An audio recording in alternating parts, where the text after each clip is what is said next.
आपण ऐकत आहात चैत्राली यंगर लिखित मिशन भाग 27. आणि ह्यात आजीची त्याला पुढे बोलवत नाही. तो कलश तिच्या हातात घेऊन म्हणतो, तिच्या हातात देऊन म्हणतो. तशी ती रडतच त्या कलशासकट त्याला मिठी मारते. तोच तो कलश बाजूला ठेवतो आणि तिला पूर्ण आपल्या मिठीत घेऊन रडू देतो. बस नीऊ, हे शेवटचं रडणं तुझं यानंतर. यानंतर मी तुला कधीच रडू देणार नाही. मी कायम तुझ्या स्वप्नाबरोबर असेल. आय लव्ह यू नियती. तो तिच्या केसांवर आपले ओठ टेकवत तिला समजूत काढत बोलतो. नाही, हे कदापि शक्य नाही. ती मात्र त्याचे कन्फेशन ऐकून त्याच्या मिठीतून बाजूला होते आणि त्याला शॉकमध्ये पाहतच तिथून निघून जाते आपल्या खोलीत. न्यू, तो हाक मारतो, पण तिने मात्र आतून दाराला कडी लावली होती तो येईपर्यंत. त्याला तिचं वागणं गोंधळात टाकतो. पण आता ह्यावर उद्या बोलूयात असा विचार करून तो आपल्या रूममध्ये येतो. त्याला आता खूप रिलीफ भेटत होता. गेली 3 वर्षे तो तिच्या आठवणीत झुरत होता. आज शेवटी त्यानं आपलं प्रेम तिच्यासमोर कबूल केलं होतं. तर दुसरीकडे त्याला स्वप्नाने तिची काळजी वाटत होती. तो ठरवतो स्वप्नाला यातून बाहेर काढायचं कोणत्याही परिस्थितीत. तो तसाच विचार करता करता झोपी जातो. तर इकडे ती दार लावून दाराला टेकून रडत होती. आजी गेल्याचं दुःख तर होतेच, शिवाय तिला आपण आता देवाला फसवतही आहोत की काय असं वाटू लागतं. आपण त्याला आपल्याबद्दल आणि शब्बीरबद्दल सांगावं असं तिला मनोमन वाटायला लागतं. आपण त्याच्या प्रेमाच्या लायक नाही हे तर तिला 2 दिवस कळालं होतं. तिचं मुंबई सोडून जाणं हेही एक कारण होतं की आता तिच्यासमोर देवा तिला नको होता. तिला त्याचं प्रेम कळत होतं, पण आपण जे केलं ते कितीही वाहवत गेल्याने केलं असं म्हणालो तरी ते चुकीचंच होतं. आता तिला माहीत होतं की तो तिला स्वीकारणार नाही. ती तशीच रडत बसत बेडवर झोप पडून राहते, स्वप्नाला घट्ट मिठी मारून. आणि त्याला आता सगळं काही सांगायचे. तो जो काही निर्णय घेईल त्याला सामोरं जायचं असा विचार करतच कधीतरी रात्री तिला झोप लागते. दुसऱ्याच दिवशी ती जेव्हा उठते तेव्हा सकाळचे 8 वाजले होते. ती पटकन त्यामुळे उठते. शेजारी स्वप्ना नव्हती. ती आधी स्वतःच आवरून बाहेर येते ती आधी स्वतःचं आवरून बाहेर येते तर डायनिंग टेबलवर सर्वजण तिला सोडून नाश्ता करायला बसले होते. अगदी स्वप्नाही मस्त आवरून बसली होती. देवांश अंकल आणि देवा या दोघांच्या मध्ये. कधी ते तिला चारत होते तर कधी देव चारत होता. एकंदरीत तिची इथे चंगळ चालली होती आणि तिच्या चेहऱ्यावरचं हसू पाहून नियतीच्याही ओठांवर हसू फुटते. आज कितीतरी दिवसांनी तिला असं हसताना तिने पाहिलं होतं. शेवटचं हसू गेल्या 3 वर्षापूर्वी पाहिलं होतं, जेव्हा तिने तिला जबरदस्तीने गार्डनमध्ये नेलं होतं. तेव्हा अशीच ती बागडली होती. नियती बेटा, ये ना, तू पण आमच्याबरोबर नाश्ता कर. माईंनी तिला पाहिलं तसं प्रेमाने तिला हाक मारून बोलवलं. तीही किंचित हसून खुर्चीत जाऊन बसली आणि स्वतःला वाढायला लागली. ताई, ताई बघ ना, इथे मला किती लाड करत आहेत. आपण इथेच राहायचं का? हे बघ, माईंनी पण माझ्या आवडीचा नाश्ता केला आहे. स्वप्नासमोरच येऊन बसलेल्या आपल्या ताईला खुश होत बोलते. देव तिला चारत होता.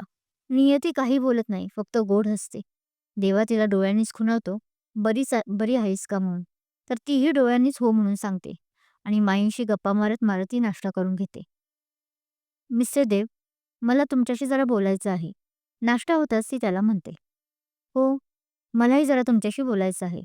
तो हसून बोलतो. डॅड, तो नजरेनं स्वप्नाकडे लक्ष असू द्या म्हणतो. या या, तुम्ही गप्पा मारू, मी आहे तिच्याबरोबर. कॅप्टन देवांश हसून बोलतात. तसे हे दोघे तिला दिलेल्या रूममध्ये जातात.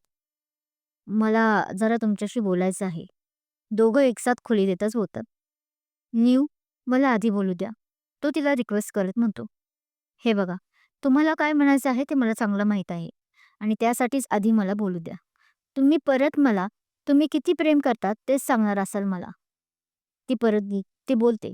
आवाजात कटुता होती यावेळी. हो, ते तर आहेच, पण मला आता आपल्याबद्दल नाही तर स्वप्नाबद्दल बोलायचं आहे. तो आता थोडं गंभीर होत बोलतो. स्वप्ना? ती मध्येच कुठून आली? प्लीज मिस्टर देव, तिला आपल्या दोघांमध्ये घेऊ नका. ती त्याच्यासमोर अक्षरशः हात जोडतच बोलते. मीच नियती. तुम्हाला समोरचा काय बोलतोय हे कधी ऐकून घ्यायचंच नसतं का हो? पण आता तो थोडं चिडतो. तिने असं हात जोडल्याने. एक क्लिअर करतो. हो, आहे माझं तुमच्यावर प्रेम आणि मला हेही माहीत आहे की तुमचंही माझ्यावर आहे. पण तुम्ही जोपर्यंत स्वतःहून कबूल करत नाही, तोपर्यंत मी तुम्हाला काहीच बोलणार नाही. तो म्हणतो. तो दुखावला गेला होता. नाही, हे खोटं आहे की माझं तुमच्यावर प्रेम आहे. रादर मी कशी कुणावर प्रेम करू शकेल? कारण प्रेम माझ्यासाठी शाप आहे. मी मी कधीच आई होऊ शकणार नाही हे मला माहीत असतानाही मी प्रेम लग्न करून समोरच्याला दुःख नाही देऊ शकत, ती बोलते. त्याला आधी धक्काच बसतो हे सर्व ऐकून. तेव्हा ती कर्णिक काय बोलले ते त्याला सांगते. म्हणून म्हणते, "तुम्ही माझ्यापासून लांब राहा." ती त्याला सत्य सांगूनही तो शांत बसला आहे, हे पाहून ती थोडं मागे सरकते. भिंतीला टेकून बोलते, "नाही, मी आता तुमच्यापासून कधीच दूर राहू शकत नाही. अगदी तू मला दूर करायचा प्रयत्न केलास तरी." आता तो तिच्या अगदी समोर येऊन उभा राहत म्हणतो. त्याचा एक हात भिंतीवर होता आणि एक हातने तो तिच्या कमरेला धरून आपल्याजवळ ओढत बोलतो. दोघंही एकमेकांच्या डोळ्यात पाहत असतात. तो नकळत तिच्या ओठांवर आपले ओठ टेकवणार, तसं तिला शब्बीर आठवतो आणि रागात ती त्याला मागे ढकलते. तो बेसावत असल्याने मागे 4 पावले दूर होतो. "काय प्रॉब्लेम आहे तुला? हे बघ, आपल्याला बाळ व्हायचं आहे की नाही व्हायचं, हे आपल्या हातात नाही. आणि खरं सांगू, मला काहीही या गोष्टीचा प्रॉब्लेम नाही. कारण मला बस फक्त तू हवी आहे माझ्याजवळ." अगदी अशी. तो परत कमरेत हात घालून तिला आपल्याजवळ ओढत म्हणतो. "नाही, ते शक्य नाही. तुम्हाला कसं कळत नाही?" ती परत त्याला दूर सारत असते. पण यावेळी तो किंचितही सरकत नाही, कारण यावेळी तो सावध असतो. उलट तो तिच्या कमरेवरील हात आपला अजून घट्ट करतो. "आपण एकत्र येणं शक्य नाही मिस्टर देव. कारण मी त्या शब्बीरबरोबर एक रात्र घालवली आहे. तीही माझ्या मर्जीनं." शेवटी तो ऐकतच नाही म्हणून ती डोळे बंद करून खूप कष्टाने सत्य सांगते आणि ते ऐकून ती धाडकन मागच्या बाजूवर आदळली जाते. ती हळूच आपले डोळे उघडते तर समोरच आता देवा उभा होता. ज्याचे डोळे रागाने लाल झाले होते. "काय म्हणालीस तू?" तो रागात बोलतच तिच्या अंगावर धावून गेला तशी ती मागे टेकून आपले डोळे घट्ट बंद करून घेते. दोन्ही हात तिचे वॉलवर होते, तर त्याचेही कान तप्त झाले होते तिचे ते शब्द ऐकून. जणू काही त्याच्या कानात गरम शिसे घातली असावीत. त्याने तिचा गळा धरला, तेही अगदी घट्ट, ज्यामुळे आता आपण जिवंत राहत नाही असं वाटून तिच्या कपाळी आठी पडली होती. त्याचे लक्ष तिच्या त्या कपाळावर जाताच त्याला दिसते आणि तो रागातच आपला हात काढतो. इतकं प्रेम करत होता तो तिच्यावर की तिच्या कपाळावरची हलकीशी पडलेली आठीही त्याचा जीव घेत होती. आत्ताही सेम तेच झालं. तिला होणाऱ्या त्रासापेक्षा त्याला जास्त त्रास होत होता. एक वेळ तिच्या मुलाचे आपण बाप नाही बनलो, तरी त्याला एवढं काही वाटलं नसतं. पण ती दुसऱ्याची कुणी व्हावं, हे त्याला मंजूर नव्हतं. त्याने हात काढल्याने तिच्या खोकल्याची उबाळ आली आणि ती नॉनस्टॉप खोकायला लागली. तिचा जीव घाबरा-घुबरा झाला तसं त्याने किचनमधून पाणी आणून दिलं. तिने पटकन ग्लास तोंडाला लावला, पण ठसका लागला. त्याची खूप इच्छा होती तिच्या पाठीवर हात ठेवावा, पण त्याला तिचे ते बोल आठवले आणि पाठीवर हलका ठेवलेला हात त्याने रागाने काढला. समोरच्या भिंतीवर जोरात आपला हात मारून राग व्यक्त केला आणि तिथून रागातच निघून गेला. ती मात्र अशी देवाला पहिल्यांदाच पाहत होती. 3 वर्षापूर्वी ते 2-2.5 महिने एकत्र होते, ज्यात त्याने फक्त तिची काळजीच घेतली होती. कधीच तो तिच्यावर चिडला नव्हता, ना साधं मोठ्यानं बोलला होता. त्यामुळे आजचा देवा तिच्यासाठी वेगळा होता. मला नव्हतं वाटलं, की माझं बोलणं एवढं हर्ट करून जाईल त्यांना. तो जाताच ती ओक्साबोक्शी रडत तिथेच बसते. "काय करायला हवं होतं मग त्यांनी? असं तुला अपेक्षित होतं नियती?" तिचं पहिलं तिला मन तिचं पहिलं मन तिला दटावत होतं. "निदान त्यांनी मला विचारायला तरी हवं होतं ना?" तिचा मेंदू आता. "काय विचारायला हवं होतं? हेच, की तू त्याच्याबरोबर रात्र घालवली ती कशी होती? की किती सुखात ठेवलं त्याने तुला हे विचारायला हवं होतं?" तिचं दुसरं मन. "नाही, असं नाही. पण निदान माझं सर्व बोलणं नीट ऐकून तर घ्यायला हवं होतं." तिचा मेंदू. "काय ऐकायला हवं होतं आणि का? अगं नियती, तू एका माणसाबरोबर एक रात्र काढलीस, तेही स्वखुशीने असं सांगितल्यावर समोरची व्यक्ती अजून कशी यापेक्षा वेगळी रिॲक्ट करणार होती. आणि का म्हणून त्यानं तुझं बोलणं ऐकायला हवं होतं. सॉरी टू से, पण यावेळी मी देवाच्याच बाजूनं आहे. मी तुला आधी म्हटलं होतं, की प्रेम हे किताब आणि फिल्मी दुनियेत असतं. पण तो तुला शोधत आला आणि तुझ्या सिस्टरची त्याने घेतलेली काळजी पाहून तर मला प्रेम या गोष्टींवर विश्वास बसला. तू खरंच खूप वाईट वागलीस नियती." तिचे दुसरं मन. "हो नियती, तू वाईट वागलीस. त्यांचं तुझ्यावर प्रेम आहे हे माहीत असूनही तू कशी काय?" शी, बोलू सुद्धा वाटत नाही. तिचं पहिलं मन. आज तिचे दोन्ही मन बंड पुकारत होते. दोन्ही देवाची बाजू घेत होते. "मग तेव्हा का नाही आलात? जेव्हा माझ्याकडून ती चूक घडली होती तेव्हा हे सर्व सांगायला? तेव्हा तर तुम्हालाही तो शब्बीर हवा होता ना?" ती आपल्याच दोन्ही मनाला ओरडून बोलली. पण तिच्या या प्रश्नाचं उत्तर द्यायला ना पहिलं मन आलं ना दुसरं मन. दोघंही तिलाच दोषी ठरवून निघून गेले होते केव्हाच. असंच घडतं ना आपल्यासोबतही. जेव्हा आपल्याकडून एखादी गोष्ट घडत असतं, ते आपण मुद्दाम दरवेळी करतो असं नाही. त्या सिच्युएशनला आपल्याला तेच योग्य आहे असं वाटल्याने आपण करतो. पण त्यावेळी कुणीही समजवायला येत नाही. पण जेव्हा त्या गोष्टीचा परिणाम वाईटांमध्ये मोडला जातो, तेव्हा हाच समाज आपल्यालाच दोषी मानतो. तेव्हाची परिस्थिती नाही ऐकून घेत. हां, आता हिच्या सिच्युएशनला म्हणत असाल, तर मी म्हणेल हो, की चुकली. खरंच चुकली. तिला माहीत होतं देव तिच्यावर प्रेम करतो आणि अशा वेळीही तिने आपलं सर्वस्व अशा माणसाला दिलं, ज्याला ती नीट ओळखतही नव्हती. त्यामुळे ऑब्व्हियसली ही चुकीचीच आहे. पण दुसरी बाजू पाहता तिचं वय. तिचं वय अवघे 22 होतं. सगळ्यांच्याच बाबतीत नाही, पण काही जणांचा तर नक्कीच अशा सिच्युएशनला पाय घसरलाच असता ना. तसा तिथे माहोल होता. वातावरण तसं पोषक होतं, की तिचं तिच्या मनावर ताबा ठेवता आला नाही. हां, हेही मान्य, की तिला ठेवता आला असता. पण आता झाली आहे गोष्ट ती. घडून गेली आहे. त्यामुळे तिला सुधारता येणार नव्हती. आत्ता महत्त्वाचं होतं, की अशा परिस्थितीत देव काय निर्णय घेतोय. "नियती, कुठे चाललीस?" नियती तिचं आणि स्वप्नाचं सामान पॅक करून बाहेर आली होती. तिला असं बघून देवांश अंकल तिला विचारतात. पण ती काहीच बोलत नाही. त्यांचा आवाज ऐकून देवसुद्धा बाहेर आला होता. इथून आपल्या रूममध्ये जाऊन त्याने वस्तूंवर राग काढून शांत झाला होता.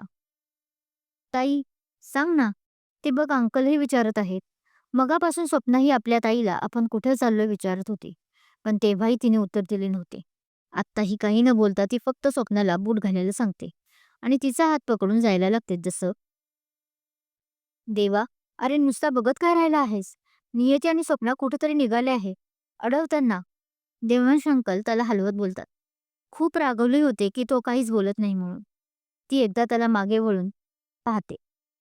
तो काही बोलेल, तो आपल्याला थांबवेल, आपल्याजवळ येऊन "प्रेम करतो मी तुझ्यावर" असं म्हणेल, असं तिला वाटत होतं. म्हणून ती त्याच्याकडे अस्वस्थतेने नजरेने पाहत होते. "डॅड, जाऊ द्या त्यांना." तो एवढंच बोलतो आणि तिच्याकडे न बघता आपल्या खोलीत निघून जातो. तशी तीही निघून जाते. माई, वर्मा अंकल, देवांश फक्त जाणाऱ्या या विरुद्ध प्रवाहाला पाहत होते. त्याशिवाय ते करूही काय शकत होते? "काय झालं देवा? तुमच्या दोघात भांडणं झालीत का?" ते आत जाताच देवांश आत गेली त्याच्या मागे आणि विचारायला लागले. पण तो खिडकीतून बाहेर पाहत होता, जिथून त्याला ती जाताना दिसत होती. त्याच्याकडे जाताना रूममधला पसारा पाहून त्यांना कळून चुकलं होतं, की आपल्या मुलाच्या आयुष्यात नक्कीच काहीतरी वादळ आलं आहे. "सांग ना देवा, काय झाले? तू सांगितलं का तिला तू प्रेम करतोयस म्हणून?" त्यांनी त्याचा चेहरा आपल्याकडे वळवत विचारलं. "हो, सांगितलं डॅड."